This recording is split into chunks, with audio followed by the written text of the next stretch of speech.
Mi nombre es Daniel Guzmán y esta es mi historia. Se me comenzó a inflamar pues como una pierna, la pierna derecha y la pantorrilla era toda grandota y caliente y pues me dio una trombosis venosa profunda, que es básicamente pues se tapó como un vaso sanguíneo y eso se comenzó a inflamar ahí, se puso caliente y toda la cosa. Y me mandaron donde un hematólogo, entonces el hematólogo como que me mandó unos exámenes y de esos exámenes salió confirmado, es un síndrome, se llama síndrome de anticuerpos antifosfolipídico, que es básicamente un problema de coagulación en la sangre. ¿Qué hace eso? La sangre debe estar como líquida, ¿cierto? No debe ser ni muy líquida, ni tampoco debe ser que se comience como a pelmazar, por decirlo así. Si se apelmaza genera trombos y si es muy líquida genera sangrados. ¿Y qué hace este síndrome? Hace las dos cosas. Entonces, pero generalmente lo que más hace es que genera trombos, como lo que me dio en la pierna, que de hecho eso me dio después, como al año, me dio como que uno de los trombitos que se pasó por esa vena subió hasta el pecho y me dio un tromboembolismo pulmonar. Entonces esa fue como la primera etapa, porque ahí yo quedé con ese diagnóstico y entonces tenían que mantenerme anticoagulado, o sea, hacer que la sangre siempre estuviera líquida. Y todo había estado como súper estable, porque pues yo ya me había acostumbrado a que a ponerme esas inyecciones y yo iba bien, cuando me comenzó como un dolorcito en la espalda. Pero pues un dolorcito así suave que pues uno se toma como algo para el dolor o cualquier cosa. Pero no servía y después a los días ya era como un dolor como en la espalda baja pero también al frente. Como que se pasaba de lado a lado.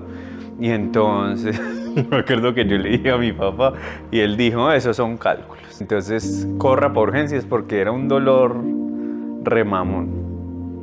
En urgencias me dijeron, no, sí, entonces exámenes para los cálculos, yo no sé qué. Y pues hicieron todos los exámenes y no salió nada. Y me mandaron para la casa, como con acetaminofén. Y ya, y yo como, ok. Y entonces, como a las 2 o 3 semanas, me volvió ese dolor, pero ya era más fuerte. Fuimos allá. Me iban a hacer otra vez todos los exámenes de cálculos. Entonces dijimos, no, venga, al menos alguna radiografía o algo. Dijeron como, bueno, listo, pues pero como para que no moleste le hacemos una radiografía. Y entonces, oh sorpresa, en la radiografía salió una masa en la columna. Y entonces ahí comenzó a pensar en que se vuelve, ¿cómo se dice? Como el innombrable. Y el innombrable es el cáncer. ¿Cierto? Como podría ser, ¿cierto? No queremos que sea, pero ¿para qué están haciendo los exámenes? Pues buscando si es eso o no es. Entonces el neurocirujano pidió otro examen ya específicamente ahí para la columna, que era una resonancia contrastada. Entonces lo hicieron y ahí sí pues como la masa, la masa. Y la masa ya estaba afectando la vértebra donde estaba, que era la vértebra cuarta lumbar. Y la comenzó a afectar pues como tanto que se la comenzó como poco a poco como primero a debilitar y después de que la debilitó se la fracturó y se la comenzó como a comer. Desde que vieron esa cosa que se fracturó ahí, dijeron, te tenemos que operar de la columna. Y es una operación pues como grande. La columna es que la caja cerrada del cuerpo, como que tratan de no hacer ninguna cirugía y yo no sé qué. Y pues esa cirugía precisamente era quitar la vértebra que se había fracturado y que ya solo estaba como el 50% o menos de esa vértebra, porque se iba a comenzar a colapsar la columna. Como el peso de uno, entonces iba a colapsar la columna y pues eso iba a colapsar la médula espinal también, entonces todos los nervios, o sea, como podían pasar muchas cosas ahí con eso. No solo no caminar, sino no poder hablar o no poder mover las manos o bueno, muchas cosas. Entonces me hicieron la cirugía duró 10 horas, De esas 10 horas estuve 7 días en UCI. Lo más complicado fue controlar el dolor. Yo tenía como 7 medicamentos para el dolor, todo por vena, y eran medicamentos re pesados y aún así no, como que no podían estabilizar el dolor. Cuando yo salí de la cirugía, yo no me podía mover, o sea, yo era en la cama, yo era así. Y yo movía como la cabeza y movía un poquito las manos. Yo sentía como si me caminara como una hormiguita en la espalda y después se paraba como justo donde me habían operado y ¡pum! Yo sentía como si me dieran una puñalada. Cuando me daba eso, yo ¡pum! Me levantaba, o sea, del dolor me levantaba. Entonces, el médico que maneja el dolor pudo ver un día cuando me dio eso y como que pudo encontrar la forma de manejar eso. De ahí ya salí con caminador, así tipo viejito con caminador, pero pude salir caminando pues de la cosa. Durante ese tiempo yo dije, no, pues ya, aquí fue, coronamos esta cosa tan berraca. Y entonces el médico neurocirujano dijo, yo quiero mandar ese tumor a investigación para que nos digan qué es eso, ¿cierto? Y entonces lo mandó. Cuando nos llama un día como, ve, ya llegaron los resultados, entonces para que programamos la Z de control tal día. Yo me acuerdo que no nos dijo, sino como, mire, este es el resultado. Entonces nos lo pasó. Y la verdad, pues yo no entendí nada, pues porque eran como esos términos médicos que uno no entiende, pero decía linfoma, yo no sé qué. Pero entonces él va diciendo como, eso es un tipo de cáncer. Él dijo eso y mi mente entró como, ok. Y ya como que le hicimos unas preguntas y entonces me dijo, entonces te vamos a remitir a oncólogos del occidente para que te puedan hacer lo otro. Entonces yo como, bueno, nos vinimos para la casa y yo me acuerdo con mi papá en el carro, los dos callados. Pues llegamos al almuerzo y en el almuerzo yo le conté, estaba mi hermano y mi mamá y ahí quedó como la confirmación de lo que es el cáncer. Y yo me fui como para mi cuarto y entonces me acuerdo como que me acosté y me puse a escuchar como música y escuchando como música entonces me topé con una canción que decía, pues es como en inglés, entonces él dice como él está en la habitación, ¿cierto? Y yo no sé por qué justo en ese momento como que mi cerebro como que hizo clic y ahí me puse a chillar literalmente. Y fue de pensar como ay, fue pucha, esto puede terminar mal, ¿cierto? Y fue sanador, pero duro ese momento, porque pues como en medio de estar como escuchando la canción y todo, como que el hecho de poder llorar y eso de no es llorar así de una lagrimita aquí, sino que eso de llorar, que uno se queda así como que no le falta el aire, como que ayuda a que el mismo cuerpo como que entre como en un estado de reposo, ¿cierto? ¿Y qué pensaba yo en ese momento? Si hubiera como un estado de ánimo que más se repite en todo esto, es la frustración. Porque es frustración con muchas cosas. Entonces es como ¿será que yo me expuse a cosas que me dieron cáncer o comí cosas que me dieron cáncer, entonces es mi culpa? ¿Será entonces antecedentes como familiares que pasó con esto? Como, bueno, ¿por dónde llegó esta cosa aquí a mí? Porque es que yo lo siento que fue como un salto muy grande en la salud, porque pues cuando me dio lo del trombo y toda esa cosa, es como, sí, pues hay algo, pero es algo como que se puede controlar. Pero es que cuando a uno le dicen cáncer de una vez, como, ay, juepucha, o sea, ahora esto lo tengo yo y qué va a pasar con mi vida. Entonces, ha sido todo un proceso como en la casa, decir cáncer, ¿cierto? yo mismo ser capaz de decir como cáncer, ¿cierto? Y no verlo como algo de alguien, sino mío, ¿cierto? Que está aquí. Porque obviamente ahí hay como una cosa de identificación que es como que se le hace más duro pasar la saliva cuando después de decir eso, porque es como esa cosa que mentalmente está cargada con un poco de pensamientos. Y uno de esos pensamientos es la muerte. Entonces, ese fue otro proceso, como pensarlo que podría ser algo que me podría pasar a mí.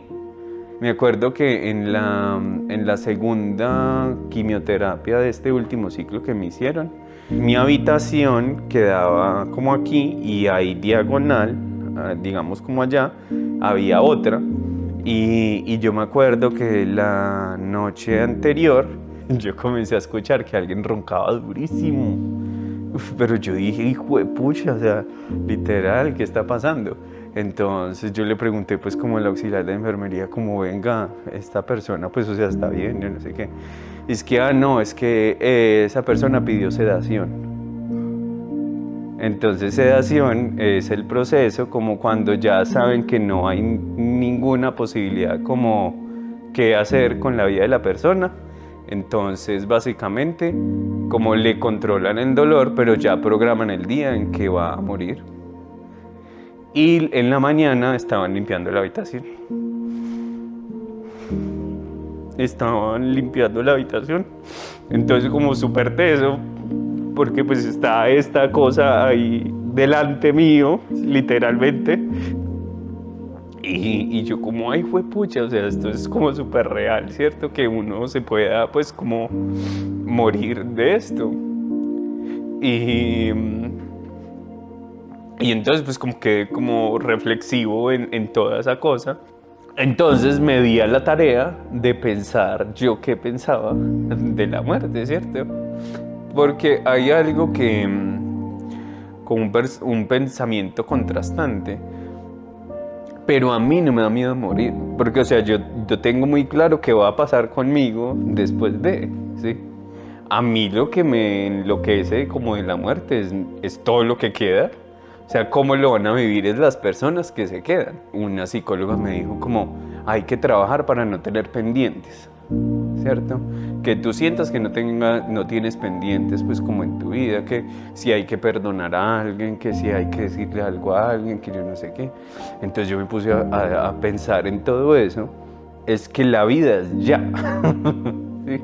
O sea, como muchas veces uno dice, no, yo mañana hago eso, no, yo mañana llamo a tal persona, nos vamos a ver tal vez dentro de 2 meses, yo no sé qué, pero literalmente uno no sabe si en tu planeación eso sí se va a lograr, porque es que el único dueño de la vida es Dios y Dios es soberano para escoger que así como así pueden pasar. Entonces yo me acuerdo que yo estaba chillando leyendo el libro de la pastora. Y justo estaba solo en una habitación de hospital y solo tenía una ventanita que es como de este ancho, pero podía verla a la calle. Entonces yo como que me puse a ver a la calle y como que ahí el Espíritu Santo me dijo, porque estaba una señora como cruzando y me dijo, ¿y quién te asegura que ella no le pase algo ahí? Y murió y ya. Entonces ahí como que, oh, hijo de pucha, como que se me volteó toda la cosa. Y es como yo aquí ya con el hecho de muerte, pues el drama. Y todos estamos ante esa posibilidad. Entonces ahí hace mucho más relevante como qué estamos haciendo con nuestras vidas, ¿cierto? Es como, creo que lo mencionábamos, como hay que vivir este día como si fuera el último, pero hay que cuidar el cuerpo como si fuera a ser eterno. Hay 2 cosas como que me han dado estabilidad en todo este tiempo. Es uno, entender que Él es bueno. Entender que Él es, o sea, esa es su esencia, ¿cierto? La bondad de su esencia. Y además, lo otro sumado a eso, dice que Él es amor. Y entonces, si tú unes eso y lo ves como lo que Él piensa de ti y lo que Él desea para tu vida, entonces es como, yo no entiendo, Yo no entiendo, muchas veces yo no entiendo.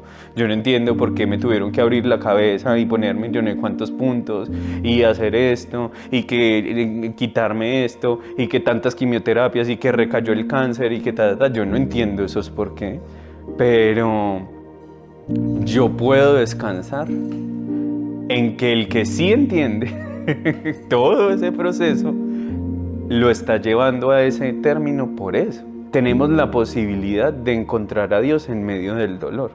Porque si tú analizas, ahora ya yendo como más en profundo en las historias bíblicas, hay un texto bíblico que dice el Salmo 40, dice como pacientemente esperé al Señor y Él me escuchó, ¿cierto?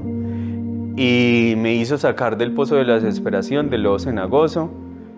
Puso mis pies sobre peña y a medida que yo caminaba, Él enderezó mis pasos, ¿cierto? Me dará como una nueva canción, muchos lo oirán y se asombrarán y le darán como la gloria a Dios. Él ha sido el único capaz de sacarme del pozo de la desesperación.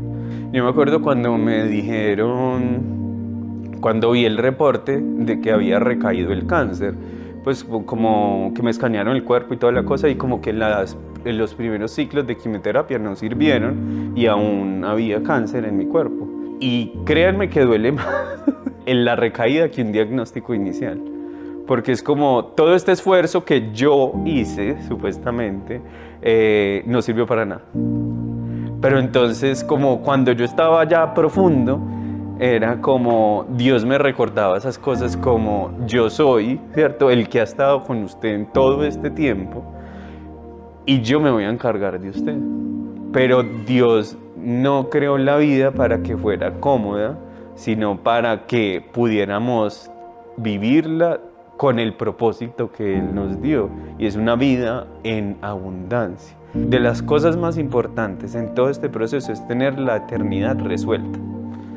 Más allá de el procedimiento, si sale bien, si no sale bien, es saber que si no llegara a salir bien, tu eternidad esté asegurada porque decidiste tomar la decisión más importante de tu vida, que fue confiarle tu eternidad a Dios y aceptar a Jesús como único y suficiente Salvador. Y va a ser siempre el refugio, la confianza, la esperanza, lo que necesites, Él va a hacerlo en el momento en que tú lo necesitas. Pero tienes que darte la tarea de conocerlo para que puedas encontrar esa confianza en todo esto. Porque lo más bonito de todo esto es que somos nosotros los que tenemos que darnos a la tarea de conocerlo, porque Él ya nos conoce a nosotros.